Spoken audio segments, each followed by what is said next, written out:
श्री सीतारामचंद्राभ्याम नमः। श्रीमद् वाल्मीकि रामायण बालकांड 13वां सर्ग।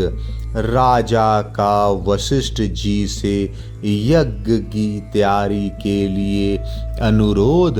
वशिष्ठ जी द्वारा इसके लिए सेवकों की नियुक्ति और सुमंत्र को राजाओं को बुलाने के लिए आदेश। समागत राजाओं का सत्कार तथा पत्नियों सहित राजा दशरथ का यज्ञ की दीक्षा लेना।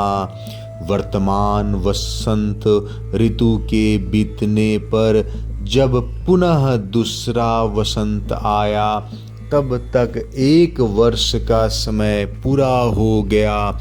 उस समय शक्तिशाली राजा दशरथ संतान के लिए अश्वमेघ यज्ञ की दीक्षा लेने के निमित्त वशिष्ठ जी के समीप गए। वशिष्ठ जी को प्रणाम करके राजा ने न्यायतः उनका पूजन किया और पुत्र प्राप्ति का उद्देश्य लेकर उन द्विज श्रेष्ठ मुनि से यह विनय युक्त बात कही। ब्राह्मण मुनि प्रवर, आप शास्त्र विधि के अनुसार मेरा यज्ञ करावे और यज्ञ के अंगभूत अश्व संचारण आदि में ब्रह्म राक्षस आदि जिस तरह से विघ्न ना डाल सके वैसा उपाय कीजिए।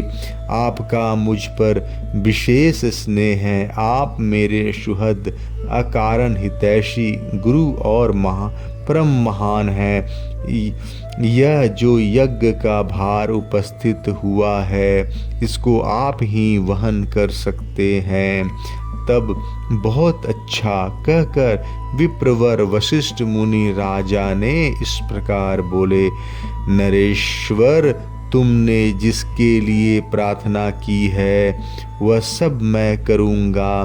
तदंतर वशिष्ठ जी ने यज्ञ संबंधी कर्मों में निपुण तथा यज्ञ विषयक शिल्प कर्म में कुशल परम धर्मात्मा बूढ़े ब्राह्मणों यज्ञ कर्म समाप्त होने तक उसमें सेवा करने वाले सेवकों, शिल्पकारों, बढ़इयों, भूमि खोदने वालों, ज्योतिषियों, कारीगरों, नटों, नर्तकों, विशुद्ध शास्त्र वेताओं तथा बहुश्रुत पुरुषों को बुलाकर उनसे कहा, तुम लोग महाराज की आज्ञा से यज्ञ कर्म के लिए आवश्यक प्रबंध करो।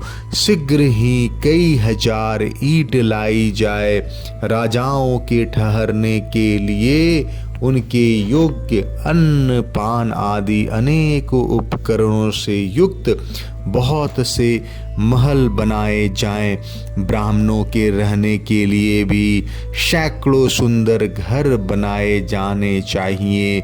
वे सभी गृह बहुत से भोजनीय अन्न पान आदि उपकरणों से युक्त तथा आंधी पानी आदि के निवारण में समर्थ हो। इस तरह पूर्ववासियों के लिए भी विस्तृत मकान बनने चाहिए। दूर से आए हुए भूपालों के लिए पृथक पृथक महल बनाए जाएं। घोड़े और हाथियों के लिए भी शालाएं बनाई जाएं। साधारण लोगों के सोने के लिए भी घरों की व्यवस्था हो।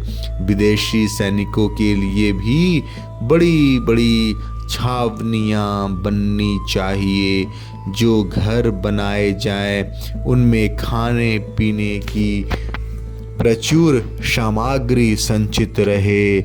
उनमें सभी मनोवांछित पदार्थ सुलभ हो तथा नगरवासियों को भी बहुत सुंदर अन्न भोजन के लिए देना चाहिए, वह भी विधिवत सत्कार पूर्वक दिया जाए, अवहेलना करके नहीं। ऐसी व्यवस्था होनी चाहिए जिससे सभी वर्ण के लोग भली भांति सत्कृत हो सम्मान प्राप्त करें। काम और क्रोध के वशीभूत होकर भी किसी का अनादर नहीं करना चाहिए। जो शिल्पी मनुष्य यज्ञ कर्म की आवश्यक तैयारियों में लगे हों, उनका तो बड़े छोटे का ख्याल रखकर विशेष रूप से समादार करना चाहिए। जो सेवक या कारीगर धन और भोजन आदि के द्वारा सम्मानित किए जाते हैं, वे सब परिश्रम पूर्वक कार्य करते हैं। उनका किया हुआ कार्य सुंदर ढंग से संपन्न होता है, उनका कोई काम बिगड़ने नहीं पाता। अतः तुम सब लोग प्रसन्न चित्त होकर ऐसा ही करो। तब वे सब लोग वशिष्ठ जी से मिलकर बोले, आपको जैसा अविष्ट है उसके अनुसार ही करने के लिए अच्छी व्यवस्था की जाएगी, कोई भी काम बिगड़ने नहीं पाएगा। आपने जैसा कहा है हम लोग वैसा ही करेंगे, उसमें कोई त्रुटि नहीं आने देंगे। तदंतर वशिष्ठ जी ने सुमंत्र को बुलाकर कहा, इस पृथ्वी पर जो जो धार्मिक राजा ब्राह्मण क्षत्रिय वैश्य और सहस्त्रों शूद्र है, उन सब को इस यज्ञ में आने के लिए निमंत्रित करो। सब देशों के अच्छे लोगों को सत्कार पूर्वक यहाँ ले आओ। मिथिला के स्वामी सूरवीर महाभाग जनक सत्यवादी नरेश हैं, उनको अपना पुराना संबंधी जानकर तुम स्वयं ही जाकर उन्हें बड़े आदर सत्कार के साथ यहाँ ले आओ। इसलिए पहले तुम्हें यह बात बता देता हूँ। इस प्रकार काशी के राजा अपने स्नेही मित्र हैं और सदा प्रिय वचन बोलने वाले हैं। वे सदाचारी तथा देवताओं के तुल्य तेजस्वी हैं, अतः उन्हें भी स्वयं ही जाकर ले आओ। कैकेयी देश के बूढ़े राजा धर्मात्मा हैं, वे राजसिंह महाराज दशरथ के ससुर हैं, अतः उन्हें भी पुत्र सहित यहाँ ले आओ। अंग देश के स्वामी महाधनुर्धर राजा रोमपाद हमारे महाराज के मित्र हैं, अतः उन्हें पुत्र सहित यहाँ सत्कार पूर्वक ले आओ। कौशल राज भानुमान को भी सत्कार पूर्वक ले आओ। मगध देश के राजा प्राप्तिज्ञ को, जो सूरवीर सर्वस्व शास्त्र विशारद परम उदार तथा पुरुषों में श्रेष्ठ हैं, स्वयं जाकर सत्कार पूर्वक बुला ले आओ। महाराज की आज्ञा लेकर तुम पूर्व देश के श्रेष्ठ नरेशों को तथा सिंधु शौवीर एवं सुराष्ट्र देश के भूपालों का यहाँ आने के लिए निमंत्रण दो। दक्षिण भारत के समस्त नरेशों को भी आमंत्रित करो। इस भूतल पर और भी जो नरेश महाराज के प्रति स्नेह रखते हैं, उन सब को सेवकों और सगे संबंधियों सहित यथासंभव शीघ्र बुला लो।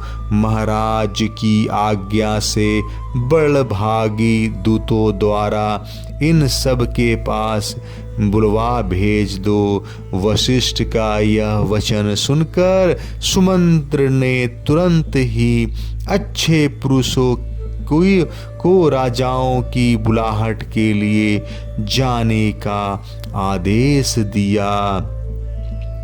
परम बुद्धिमान धर्मात्मा सुमंत्र वशिष्ठ मुनि की आज्ञा से खास खास राजाओं को बुलाने के लिए स्वयं ही गए। यज्ञ कर्म की व्यवस्था के लिए जो सेवक नियुक्त किए गए थे उन सब ने आकर उस समय तक यज्ञ संबंधी जो कार्य संपन्न हो गया था उस सब की सूचना महर्षि वशिष्ठ को दी।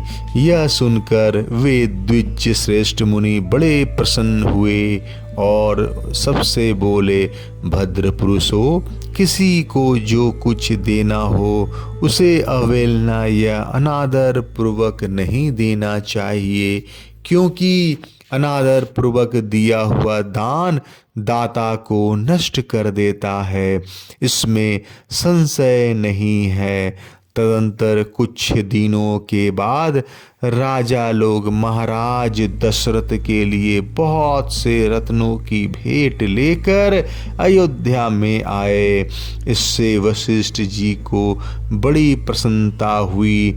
उन्होंने राजाओं से कहा, पुरुष सिंह, तुम्हारी आज्ञा से राजा लोग यहाँ आ गए। नृपश्रेष्ठ, मैंने भी यथायोग उन सब का सत्कार किया। हमारे कार्यकर्ताओं ने पूर्णतः सावधान रहकर यज्ञ के लिए तैयारी की। अब तुम भी यज्ञ करने के लिए यज्ञ मंडप के समीप चलो। राजेंद्र, यज्ञ मंडप में सब और सभी वांछनीय वस्तुएं एकत्र कर दी गई। आप स्वयं चल कर देखें। यह मंडप इतना शीघ्र तैयार किया गया मानो मन के संकल्प से ही बन गया हो। मुनिवर वशिष्ठ तथा ऋषि श्रृंग दोनों के आदेश से शुभ नक्षत्र वाले दिन को राजा दशरथ यज्ञ के लिए राजभवन से निकले। तत्पश्चात वशिष्ठ आदि सभी श्रेष्ठ द्विजों ने यज्ञ मंडप में जाकर ऋषि श्रृंग को आगे करके शास्त्रोक्त विधि के अनुसार यज्ञ कर्म का आरंभ किया। पत्नियों सहित श्रीमान अवध नरेश ने यज्ञ की दीक्षा ली। जय श्री राम। 13वां सर्ग समाप्त।